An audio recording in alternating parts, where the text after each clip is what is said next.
Welcome to the Nightmare Zoo. The darkness watches you now. Don't forget to like, subscribe, and share. Every click keeps us alive. And if you dare, claim your Nightmare Zoo merch at nightmarezoo.com. The cabin wasn't empty when we locked it. The cabin sat deep in Shawnee National Forest, Illinois, used by hunters during winter season. 6 of us arrived just before sunset. Snow was already piling up, wind cutting through the trees like a warning. We locked the door behind us out of habit. By nightfall, something began circling. Not footsteps. Wait. The porch boards dipped slowly, one at a time, like something massive testing them. We killed the lights and listened. Breathing followed low, steady, patient, coming from different sides of the cabin. Then the scratching started. Not frantic, careful. Long claws traced the logs, pausing near windows, pressing hard enough to make the glass bow inward. One man raised his rifle. Another whispered, "Don't shoot unless it comes inside." The door handle turned. It didn't rattle. It rotated. The deadbolt snapped clean off the frame. The thing forced its way in sideways, shoulders tearing through the doorway. It stood hunched beneath the ceiling, its body thick with muscle, wrapped in dark, coarse hide. Its head was wide and flat, jaw split deep with rows of blunt, crushing teeth. One arm was longer than the other, dragging slightly, claws clicking on the floor. It moved fast. The first man was grabbed and slammed into the wall until the logs cracked and his ribs burst through his chest. Another fired 2 shots into its torso. The creature barely reacted, ripping the rifle free and driving the barrel through his throat. Blood coated the ceiling. It grabbed a third by the legs and folded him backward, spine snapping like dry wood. The screaming stopped immediately. I crawled behind the table as it stalked the room, dragging bodies into the corner like meat. Its breathing grew louder, excited. Thick saliva dripped onto the floor. It sniffed, then it found me. The creature leaned down, its face inches from mine. I could see scars crossing its muzzle, one eye clouded and useless. It studied me for a long moment. Then it turned away. It tore through the back wall and vanished into the trees. Rescuers found me alone at sunrise. The door was ripped outward. And the tracks? They circled the cabin twice, before ever coming inside. The lake was chewing. We were ice fishing on Lake Mille Lacs, Minnesota, a week after New Year's. 8 of us spaced out across the frozen surface, heaters running, lines dropped. The ice was thick measured twice. Safe. At 6:40 a.m., the lake groaned. Not a crack, a chew. The sound rolled beneath us in slow pulses, like something massive grinding its jaw against the ice from below. The vibration rattled buckets and tipped a heater over. Someone laughed nervously until a hole 10 feet away widened on its own, edges smoothing outward like they were being licked. Then a head surfaced. It wasn't a fish. It wasn't anything meant to see daylight. Its skull was broad and flattened, skin translucent and stretched tight, veins pulsing black beneath. No eyes, just clusters of sensory pits opening and closing along its face, tasting the air. Its mouth split vertically, unhinging downward into layers of circular teeth that rotated slowly, shaving ice away effortlessly. The ice gave. One man vanished straight down. No splash. Just gone pulled through the widening hole as blood oiled up seconds later. The creature surged forward beneath the ice, its massive body visible as a dark shape pressing upward. The surface bowed and shattered in sections, throwing people into freezing water. I watched it take another man whole. Not bite vacuum. Its mouth latched onto his torso and compressed, crushing him inward as bones punched through skin. Red clouds spread beneath the ice like ink. Someone tried to run. The lake split open ahead of him. A long muscular appendage more fin than limb wrapped upward and wrapped around his legs, grinding them until they folded the wrong way. He screamed until the sound cut off underwater. I crawled on my stomach, spreading my weight, hands numb, heart slamming. Beneath me, the thing followed, its body scraping the underside of the ice, chewing through it slowly, deliberately. The shore never felt farther. When I reached land, the lake behind me went still. Perfectly smooth, no holes, no cracks. Authorities blamed unstable ice conditions. They didn't explain why sonar now refuses to scan the center of the lake, or why fishers still report grinding sounds beneath their boots, like something hungry, pacing below. The floor wasn't solid. The collapse happened inside an abandoned salt mining outpost near Avery Island, Louisiana, a place locals warned us never to enter after heavy rain. We ignored them. 5 of us went in to document the tunnels before demolition crews sealed them forever. The air underground felt wrong thick, damp, and vibrating faintly, like something breathing beneath the walls. At first, we thought the sound was water. Then the floor moved, not cracking, not collapsing, flexing.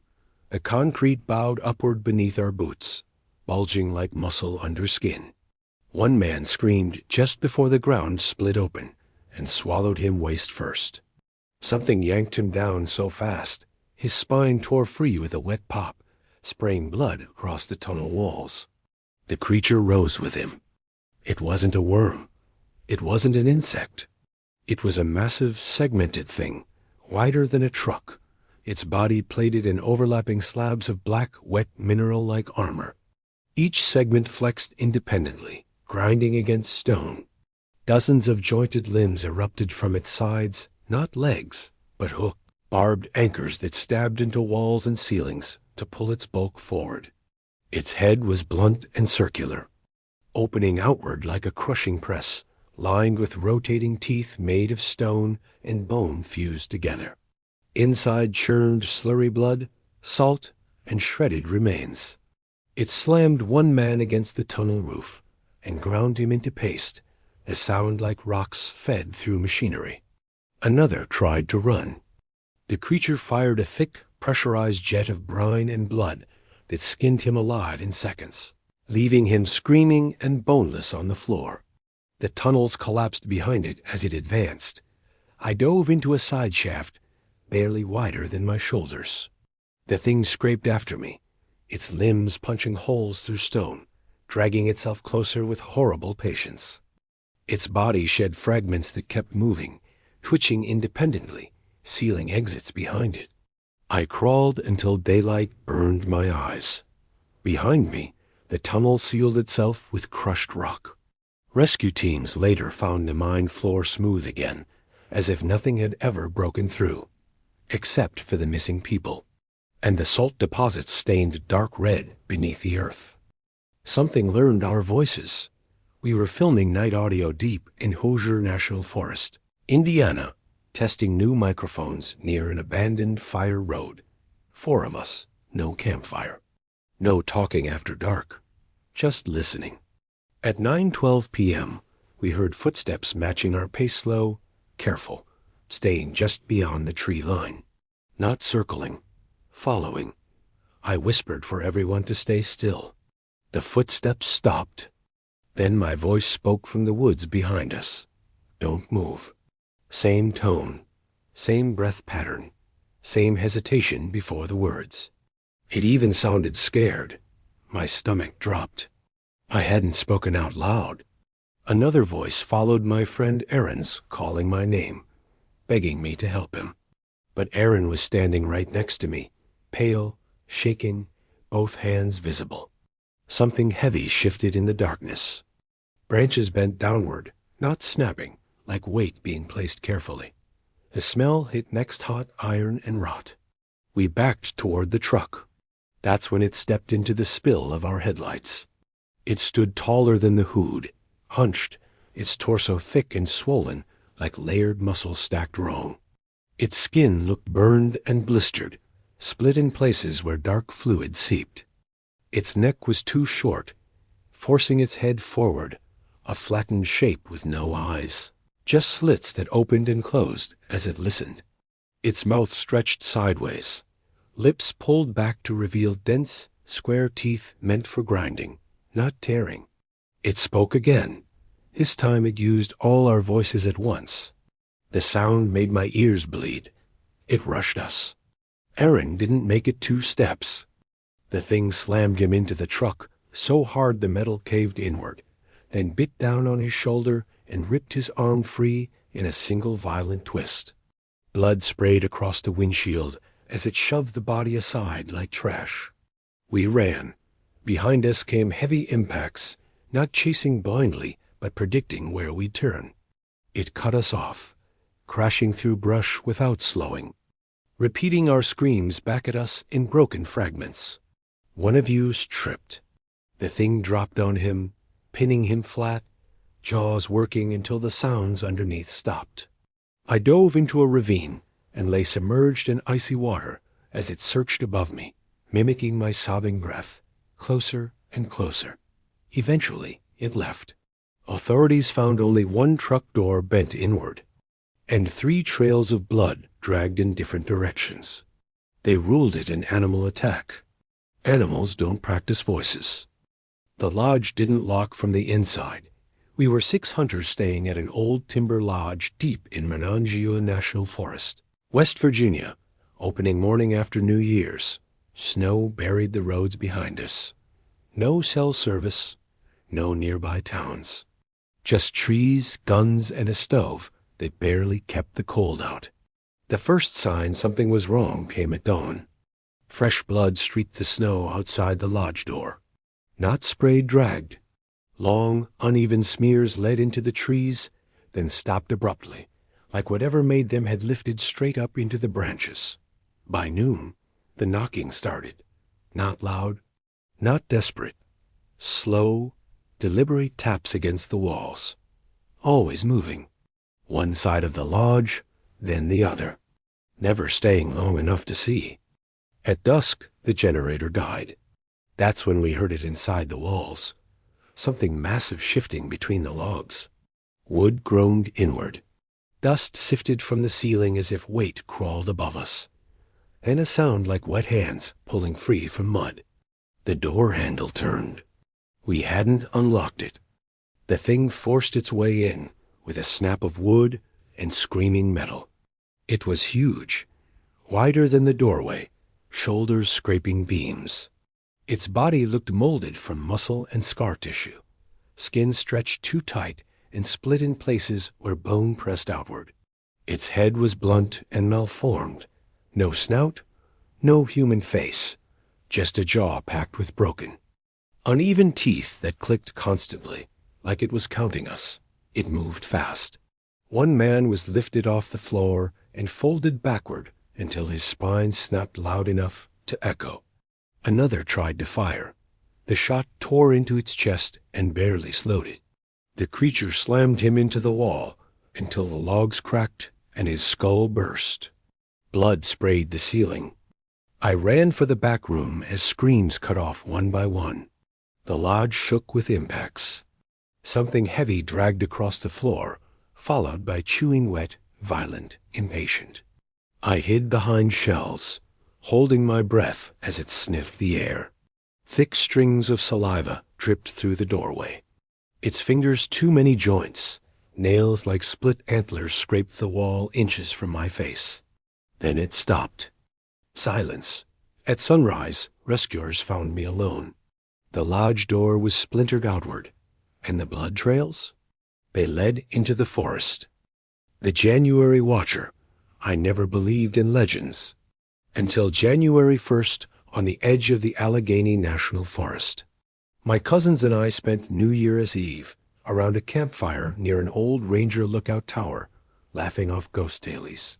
The tower was abandoned, creaking in the wind, but it was tradition to make noise at midnight and celebrate the New Year. The wind howled and fireworks burst across the sky. At 1:17 a.m., after most had gone to sleep, I walked alone to the lookout tower for quiet. Snow crunched underfoot, heavier than it should have been, like something large had moved through before me. I reached the tower and heard a word whispered clearly through the cold air. Watch. No one was there. I climbed the rickety wooden stairs inside. Each step groaned like an old warning. At the top, I stood behind broken windows overlooking silent woods. The moon glimmered on snow, but something didn't feel right. It watched. Then I saw it. A shape moving just beyond the tree line, too tall and too slow for any animal I'd ever known. Its legs were unnaturally long. Its torso bent awkwardly, its shoulders broad. It didn't run. It glided against the snow. Light caught its eyes, wet and dark, and when it turned toward me, I understood why the locals called it the January Watcher. I froze. A gust rattled the tower. Snow sprayed like eyes opening in the darkness. My breath felt heavy against the chill, but I couldn't look away. The thing stepped out of the tree line and didn't approach. It stared. Its form was unlike any creature I'd heard described. No fur, no animal shape, more like a shadow that had learned flesh. Limbs seemed misplaced but solid, like the forest twisted it into existence. My phone buzzed. One message. Watch. My heart slammed. It wasn't from anyone I knew. And then I heard footsteps behind me. Not mine. Something heavy was climbing the stairs. I ran down, crashing into snow, breath ripping from my lungs. Behind me came thuds, slow and deliberate, as if the thing was pacing me. I reached our campfire circle, and everyone stared at me blankly, unaware of the terror I had just witnessed. But when I turned back toward the woods, I saw two dark shapes emerging onto the snow, standing still, watching. I don't know what they wanted, but they didn't leave. Midnight at Hollow Creek Farm. No one in eastern Ohio talks about Hollow Creek Farm, after dark, especially on New Year's Eve. The old farmhouse sits isolated, surrounded by woods that seem too quiet. But I was young and daring, with friends egging me on to spend the night there until midnight. We arrived at 10:30 p.m., snow falling in thick flakes, muting footsteps, smothering sound. The house creaked like it breathed. Wind rattled the broken windows. We laughed at first, trying to make it feel fun, but laughter died quickly when the air turned cold in places that shouldn't be cold. We lit a single lantern in the living room, shadows dancing on peeling wallpaper. At 11:45 p.m., I heard at first something heavy dragging across the floor upstairs. One slow scrape, then another. I froze, lantern shaking in my hands. Probably just mice, someone whispered. But the dragging continued, louder now, closer, like something with weight was pulling itself toward the stairs. At 11:59 p.m., the stairway floorboard groaned as something stepped down. Pause. Then another step, and another. The lantern flickered violently. Then the house door slammed behind us, so hard the wind rushed in. Snow spilled across the floor, white footprints trailing inward, but we hadn't stepped outside since arriving. Then came the breathing, low, guttural, coming up the stairs. We huddled, backs pressed together. Midnight ticked in, but no fireworks, just that breathing. Then the creature appeared. Tall, lean. Its body seemed stretched too long in the arms, too narrow at the waist, like a marionette pulled too tight. Its face was a warped mask of gray skin stretched over bone. Empty eye sockets perched above a crooked grin that split its jaw too wide. And it wasn't silent. Its breath was wet. And it clicked its jaw in a slow rhythmic pattern. "Happy New Year," it whispered voice, scraping like gravel under wet wood. We screamed. The lantern fell, flame out. The last thing I remember was its hand huge, bony. Fingers ending in thick yellow claws closing around my shoulder as midnight finally chimed. Wendigo sighting in Ohio. True horror encounter in Hocking Hills State Park. I never believed the old stories until last winter in Hocking Hills State Park. The place is beautiful by day, all cliffs and frozen waterfalls. But after dark, the woods close in. I was camping near Old Man's Cave, alone, recording night sounds for a small project. Snow fell softly, muting everything, when I heard footsteps that weren't mine. At first they sounded wrong, too light, circling my camp instead of approaching. I called out, thinking it was another hiker, but the steps stopped instantly. The silence that followed felt deliberate, like something listening. Then a smell drifted in, rotten meat mixed with wet fur, strong enough to make my eyes water. My headlamp caught movement between the hemlocks. Something tall leaned from behind a tree, impossibly thin, its limbs bending at angles no human joints should. Its skin looked stretched and gray, pulled tight over bones, with patches missing like it had been chewing itself. When it lifted its head, I saw a face that tried to be a deer's skull, but failed, a mouth too wide, teeth jagged and human. It spoke my name. The voice wasn't loud. It was calm, almost friendly, using the same tone my brother uses when he wants me to come closer. I hadn't told anyone where I was camping. My legs locked as it stepped forward, hooves crunching softly in the snow, each step measured patient. Behind it, the woods seemed to bend inward. Trees leaned closer, shadows stretching toward me. I remembered something an old ranger once said at a bar in Logan. If you hear it speak, don't answer, and don't run. So I shut my mouth and stared at the fire.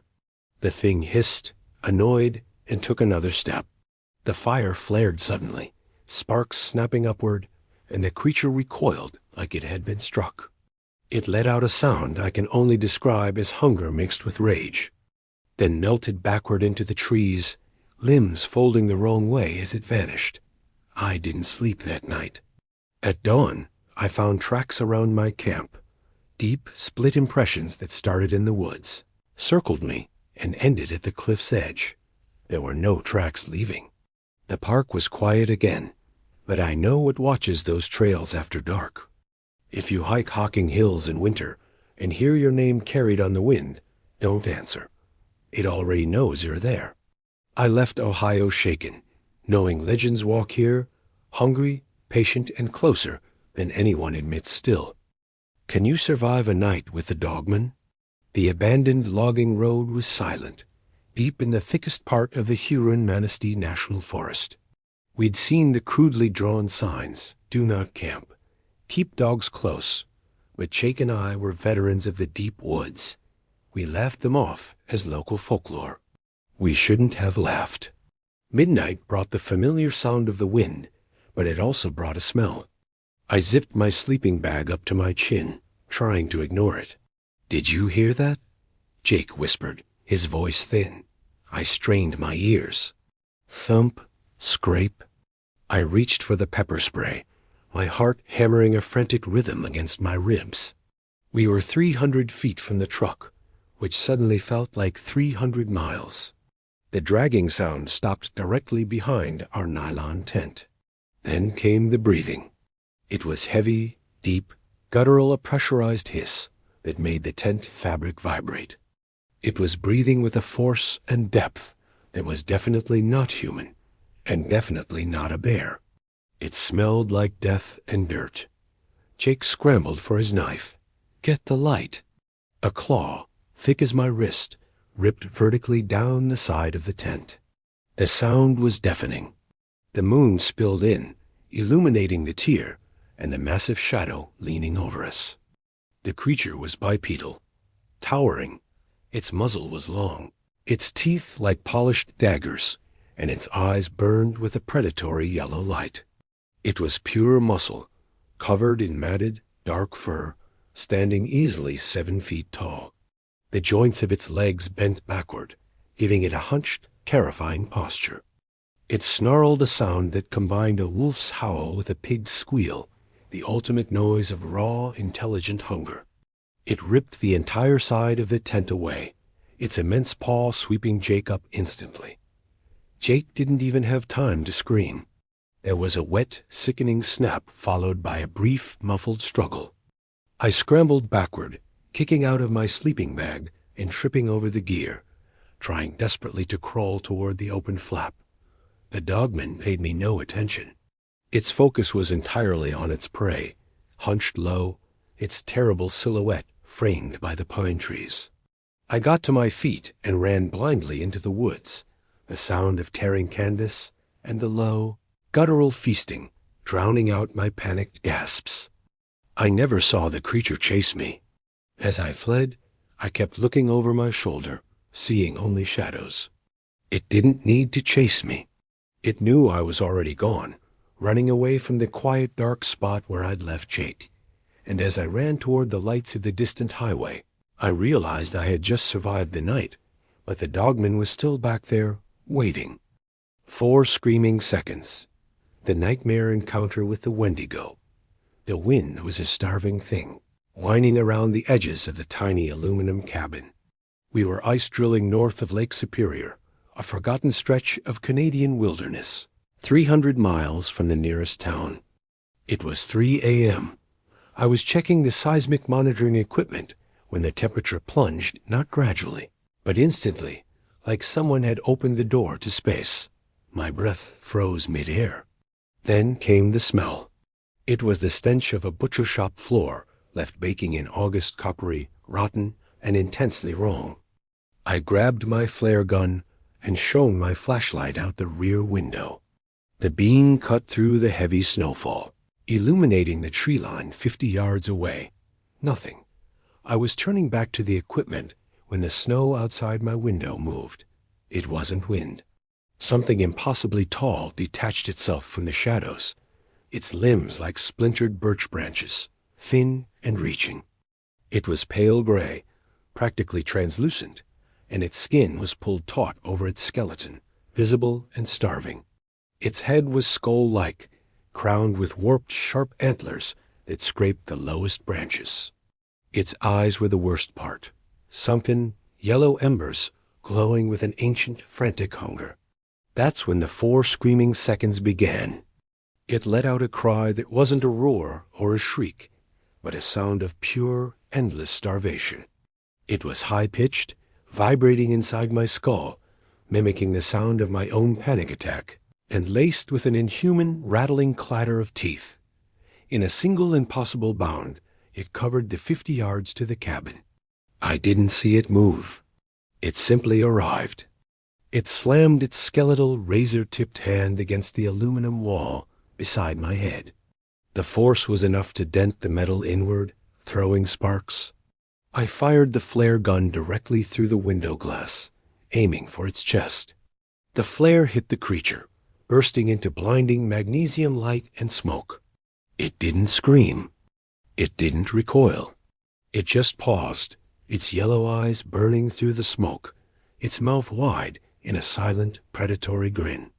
The flare only held its attention for the single second it took me to grab my satellite phone and dive under the cot. When the flare died, the terrifying hunger returned, and the Wendigo began to scratch, slowly and deliberately, at the thin aluminum wall, searching for a place to tear its way in. I could hear its wet, heavy breathing inches from my face. I never looked up. I just held the phone, praying for morning. The final radio call, Ranger Mark Rook, was 4 miles into the restricted zone. The search grid had been silent. For an hour only, the steady hiss of the wind through the pines. He checked the radio again. Nothing. Then the static broke. It wasn't human chatter. It was a pure, paralyzing sound. A woman's scream, raw and close, followed immediately by the voice of his partner. Help. Please, I need help. Mark recognized the urgency, but he also remembered the first non-negotiable rule whispered in the Park Service. Never trust a perfect voice in the wilderness. He threw the radio down and sprinted toward the sound's origin, his rifle raised. The pines parted, revealing a small, blood-soaked clearing. The smell of decay and wet copper hit him like a physical blow. In the center, hunched over the carcass of a deer, was the source of the distress. It wasn't furred like a wolf. Its skin was patchy, gray, and stretched tight over a gaunt, unnatural frame. Its limbs were too long, its shoulders too broad, and the way its joints bent was sickeningly wrong. When it heard him, it slowly stood up. It towered 7 feet high. Mark froze, his finger rigid on the trigger. The creature didn't attack. It simply tilted its elongated, skull-like head, its wide black eyes fixed on him, and then it opened its jaw, revealing rows of small, needle-sharp teeth. A sound emerged that dropped Mark to his knees. The precise, wet, final gurgle of his partner taking his last breath. The sound was immediately followed by his wife's pleading voice. "Mark, come home, please." Mark screamed and scrambled backward, his mind shattered by the psychic attack. Then the creature used his own voice, distorted and echoing. "Mark, just tell us your location. We can help." Mark fired wildly, emptying the clip before turning and running, abandoning his post, abandoning the truth. The last sound recorded by his dropped radio wasn't a human scream, but a high-pitched guttural bleat of success as the skinwalker settled back down to feed. The corpse grinder, they said the Kerrigan Meatworks outside Knox, Indiana, had been abandoned for decades. But the smell of blood never left. Locals whispered about the corpse grinder, not the machine, but the thing that moved beneath it.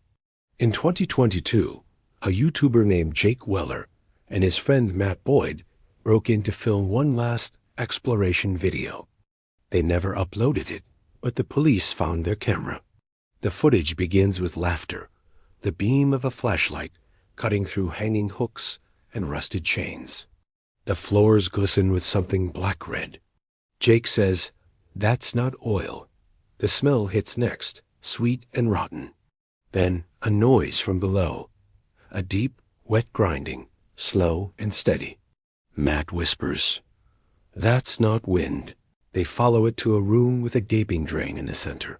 The air feels heavy, almost alive.